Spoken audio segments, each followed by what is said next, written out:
All right, good morning, and are you ready for a cup of Joe? I have one right here. Oh, yeah, I need it this morning. Slept good, though, I don't know. I beat up my K-Cup machine, and it's working fine now. a little, that's a corporal punishment for my K-Cup machine. I spanked it. How are you today? I'm good, man. I'm good. I'm ready. I hope that people watch this because this is something that I think we need to start talking a lot more about because it is right on our doorstep. It isn't science fiction. This isn't craziness or some sort of conspiracy theory. This is literal technology that is being worked on right now. You can read up on it. I sort of went down a rabbit hole with this stuff last year when I was stuck in the apartment here because I like to research stuff. I'm very curious about things, and this is going to change our existence. It literally will change our existence and who we are as people and how our understanding of the universe and our understanding of ourselves. And I'm not going to get into the theories and stuff like that. I would not be able to adequately explain this stuff. So one day I hope if I ever actually interview somebody on here, I can find somebody that's really versed in this, in these theories and this technology, because like I said, I'm a geek. I totally admit it. I'm 100% nerd, and I love it. Quantum processing. Now, before you run away, don't worry. We're not gonna spend 15 minutes talking about theories and stuff like that. That is not what this is about. Just want to introduce it in case you've never thought about it. No one's ever talked about it around you, or you've chosen not to, and how important this is, because it will. It absolutely will change our existence, and it's, by everything that I've read, we're less than 10 years away, if not closer.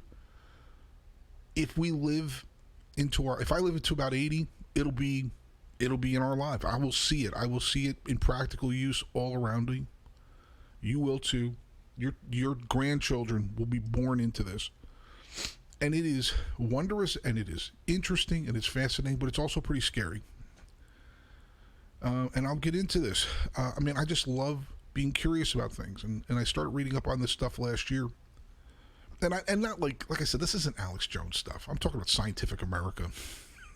Stuff that I read that are legit scientific periodicals. And once again, not going to get into what it is and how it is. All it is that, let's just put it this way, the amount of information and the power of processing it from today to when we finally develop this stuff and get it working, there's no comparison. We're not talking about just a faster computer. We're talking about something that will fundamentally change how we can ask questions, how we can fix problems. It's insane. So let me talk about it a little bit. What's the basic difference? What am I talking about, and how much of a difference it is? I'm a computer programmer, right? Anyway, the base unit of holding information in your laptop, in your if you have a tower computer, wherever you have, the very base unit of holding information is called a bit, B-I-T, right? It can only have two states. It can either be a 1 or a 0, on or off, but let's use 1 or 0. That's the easiest way. Can't be anything else. Can't be 1.5, can't be 2. Has to be 1 or 0. And then you string a bunch of, through code, with binary code, you string a bunch of 1s and 0s together, and not going to get into any of that either, and then you can watch a movie on your laptop. A qubit, Q-U-B-I-T, the base unit of holding information in a quantum processor, can have an infinite amount of states of both. It can be 50% 1, 50% 0, 49% 1, 51% 0, and then every fraction of that, 21.1111, whatever. I'm not going to go too deep into that. So one little tiny unit of holding information can hold infinitely more information than a bit can. So here's the difference. And these numbers, it's just bizarre when you think about it. My laptop, the active memory in it, the RAM, whatever you want to call it, has about 128 billion, no, make that about 137 billion bits. 137 billion bits. That's in one laptop in one apartment. Theoretically, a 100 qubit processor, 100, not 137 billion, 100, a 100 qubit processor would be stronger than every supercomputer on the planet combined. That's an insane amount of power. And not going to get into, like I said, I can't do the theory myself, but you're talking about something that has this insane ability to process information, and we've built some of these already. They're not stable. It requires a really sterile environment. Like one atom in the field can blow the whole thing up and make it not work. But they've created them, and they work kind of. We really don't even know how to work them yet. And they, like I said, they're not stable, so they don't last very long. But we'll figure it out. We're going to figure it out. It's not even a matter of if. Just like we know, people were like, "You will never have home computers" back in the 60s and 50s because we had that UNIVAC, which was like a 6-story building with the computer. That's it. The whole building was a computer. Now we've got it down to the point where your phone probably processes more information than the first lunar module did. But anyway, why is this so significant? Because there are questions we can't get answers to because we just don't have the processing power. We don't have the ability to get the answers that we need. We're talking about molecular stuff. We're talking about biology, stuff that we just can't create the proper scenarios in to fix these problems. This new type of technology, it's going to be able to answer questions we don't even know to ask yet. Because, once again, the power that these things are going to have and the amount of information they're going to be able to process pales what we have today. I mean, we're not talking about a chess master versus someone that just started to play the game. The difference is the world's greatest chess player trying to play a baby worm. It's just, there's no comparison here. It's just, think about that for a second. Having that kind of ability to be able to fundamentally change the way we look at the universe, fundamentally change the way we look at our own existence, being able to solve insanely complex problems that we don't even know to ask yet. You know, one of the things, just back up a little bit, you know, as humans, we can see, we can smell, we can hear, so on and so forth, but we really only process a ridiculously small fraction of our reality around us. We can only hear a certain range. We can only see certain colors. We can only, our sense of smell is limited. But the universe, there's way more to it than that. There's so much we can't process. This new technology allows us to be able to explore that stuff. But here's the thing. I'm hoping that whoever develops this first is a nice person. I think, think about it for a second. Can you imagine? And there's businesses, IBM has talked about this, and other companies, they're racing to get this to work. So it will happen. Imagine being the first one that develops this. Now, it could take down one of these little processors. And we're talking about 100 qubits. Remember what I said. My laptop is 137 billion in one laptop. A 100 qubit processor being able to have more power than every supercomputer on the planet. That's only 100 qubits. Imagine developing that and then having it. You could take down the entire planet and the entire grid with a total Thanos snap, because these encryptions sequences that they use for security on your computer, this thing could take it down in nothing, just like you breathe with that kind of ease, because they're of the power that they have.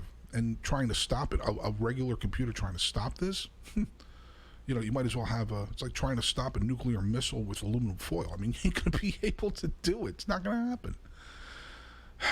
So this is where it starts to get a little crazy for me, because imagine, all right, so we talked about 100 qubit, just a 100 qubit processor. Well, I have a 12 gig hard drive, right, or a 12 gig RAM. Imagine a 12 gig qubit processor. 12 gig. Remember, we're talking about a 100 qubits. Imagine one that's 137 billion of these things. And then placing one of those in a robot. Right? Scary? The possibility of sentience, the possibility of this. It's not even a possibility. It's a probability. Guys like, anyway, I'm not going to get into people's names, but the people that have worked on this stuff who are like, look, with that much ability to process information, sentience is just, it's a given. I mean, this will become a self-aware thing, just like we are. And we talk about, well, we're alive, but we are. We're a type of life, but we're basically a bag of space dust and water, and we have this organic processor up here in our brain. It's finite. It only holds so much information. It can only process information so fast. But something that would be insanely more powerful than our own brains, it's going to become self-aware. It's not a matter of if, it will be. So you start getting into these theoretical situations of robot AI and a new type of life being developed. And what does that do to us in the food chain? Because somebody that has this kind of power, let's hope that they're nice. Or at the very least, let's just hope that they're completely ambivalent. That they just leave us alone. Like we do with gnats, right? I've never seen anybody, at least nobody sane, run up to a little cloud of gnats and start trying to kill them. I mean, the only time we mess with them is when they mess with us, right? Well, let's hope that when we get to this point, that whatever comes next, because there is something coming next. That's the thing that makes it all just insane. Is that they're, okay, you guys are all right, but, we'll take care of the resources of the planet. You just go do whatever you're doing. Let's hope that they're not malevolent. Jesus. I mean, do we have this technology already? I mean, I don't know if you all are aware, but there already has been admission from the U.S. government over the last, just happened a couple months ago, where they released a report saying, look, there's UFOs. We don't know what they are. There's stuff flying around in the ocean, in the sky, that we have no idea where it came from. Maybe somebody's developed this already. Who knows? A report from a colonel. Okay, we're not talking about some guy who was taken by aliens and carved up. We're talking about a U.S. colonel flying around, and it was recorded. This little, they call them Tic Tacs. No propulsion system. Nobody knows what these things are. Dropping 80,000 feet in 1 second. And then just hovering. Jesus. This is the stuff I think about when I'm alone. Does this sound crazy? It's not. This is coming. This is going to happen in our lifetime. I don't know if we're ready for it. I really don't know if we're ready for it. Look at us today. I keep talking about this problem that we have today, where every second there's a new type of information that's made available to us, a news story, social media, and we get bombarded with this. And I just think part of the problems right now that we're experiencing is that we're just not ready to process this much information. I'm going to do something next week, I think, on how we've evolved way too fast. Our ability to engage with each other has far exceeded us, creating some sort of universal morality that we're all down with. Anyway, going back, why do I love thinking about this stuff? Because it humbles me. I have pride like everybody else, but this really humbles me when I think of this stuff. When I look at the sky at night, and I'm still that guy that looks at the stars and just has 3-year-old wonder at it. You just look at it and it's amazing when you look at the universe at night. Well, this is going to Imagine having the ability to understand every single thing you see and hear. What does that do to us, right? Will we still have that wonder? I hope so. It gives me a little bit of hope because it's wondrous stuff. Imagine having something connected to your cerebral cortex or your brain, whatever, the size of an amoeba with one of these processors in it that basically you have the sum information of all human existence in something the size of an amoeba in your brain that you can interact with. Is that crazy? That's crazy. You're weird. No, this is coming. This is going to happen. We're already integrating classic computing into our brains now. I don't know if you've ever seen that. It's helping people see. It's helping people hear. So we've already figured out how to interact and connect to our brains and do this stuff.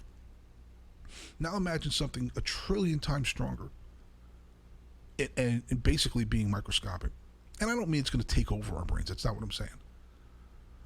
But I am saying, like, when you get on Google, right, you have a question about something, you go to your laptop and you type in, what's the size of the state of Texas or whatever. And then you wait a second and then you see the size. Well, imagine having that in your brain, connected to your brain, with the some knowledge of existence available to you instantaneously. I'd like to learn French. Oui.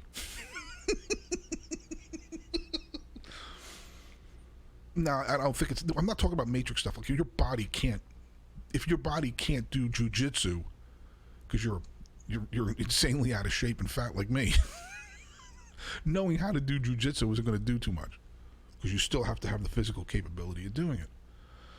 But there's other things. You know, I want to be a chess master. Oh, I'm a chess master. You know, I mean, this is literally what we're talking about. And I think it's fascinating. And I really think we need to start integrating this into our conversations. When this stuff is available, finding solutions for societal problems, finding solutions for society. Like I said, there's questions we don't even know to ask yet that we're going to have answers to. Man, it's wondrous stuff. And man, I hope you're still a person, or if you were a person, you don't do this anymore. You know what my hope is tonight, or someday soon, is that you do look at the sky. We need hope. We need to find beauty in this existence, man, because we're spending too much time being told what to think. And if we all have a little bit more hope and a little bit more of a smile on our face, people that are trying to align us against each other, and people that are trying to do everything in their power to gain a lot of power over us, won't be able to do it. It's kind of hard to hate on your brother when you care about them, right? This is the kind of stuff that takes us to that next level. And I hope we do it right. Man, I hope I didn't bore the death out of you.